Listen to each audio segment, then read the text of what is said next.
আমরা কখনো প্রেমে পড়িনি, আমাদের মাঝে কখনো ভালোবাসা আসেনি। আমরা একে অপরের সঙ্গ থেকেছি কেবল অভ্যাসের খাতিরে। ছাড়তে পারিনি, তাই থেকেছি। থাকার ভেতরে ছিল না আবেগ, ছিল কেবল নিয়ম আর দায়িত্বের বাঁধন। যা ছিল সেটাই হলো এক সুন্দর করে সাজানো সংসার, বাইরে থেকে নির্ভুল, ভেতরে থেকে শূন্য। অন্যরা ভেবেছে আমরা সুখী কারণ আমরা অভিনয় করেছি চমৎকার। হাসির আড়ালে লুকিয়ে রেখেছি নিঃশব্দ কান্না, আনুষ্ঠানিকতার আড়ালে ঢেকে রেখেছি অসম্পূর্ণ জীবনের হিসেব। ভালোবাসা আসেনি, কিন্তু অভ্যাস এসে ঢেকে দিয়েছে সব অভাব।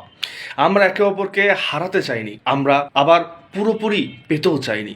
এই দ্বন্দ্বই তৈরি করেছে অদৃশ্য এক দেয়াল, যেখানে কাছাকাছি থেকেও দূরত্বের সুর বাজতে থেকেছে। হয়তো এটাই মানুষের প্রকৃতি, সে ভাঙতে ভয় পায়, হারাতে ভয় পায়, তবুও সত্যিকারের ভালোবাসা খুঁজে নেওয়ার সাহসও দেখতে পারে না। ফলে সংসার হয়ে ওঠে এক ধরনের সামাজিক চুক্তি, যেখানে স্বপ্নের জায়গা থাকে না, থাকে কেবল দায়িত্ববদ্ধতার হিসেব। প্রশ্ন জাগে, সংসার কি তবে কেবল টিকে থাকার নাম? মানুষ কি শুধু অভ্যাসের শেকড়ে বেঁচে থাকতে পারে ভালোবাসা ছাড়াই? যদি পারে, তবে সেই বেঁচে থাকা আসলে বেঁচে থাকা নয়, ওটা নিঃশব্দ এক মৃত্যুর মতো ধীরে ধীরে মানুষের গ্রাস করে। আমরা তাই বেঁচেছি, কিন্তু বেঁচেছি কেবল শরীরের অস্তিত্ব নিয়ে।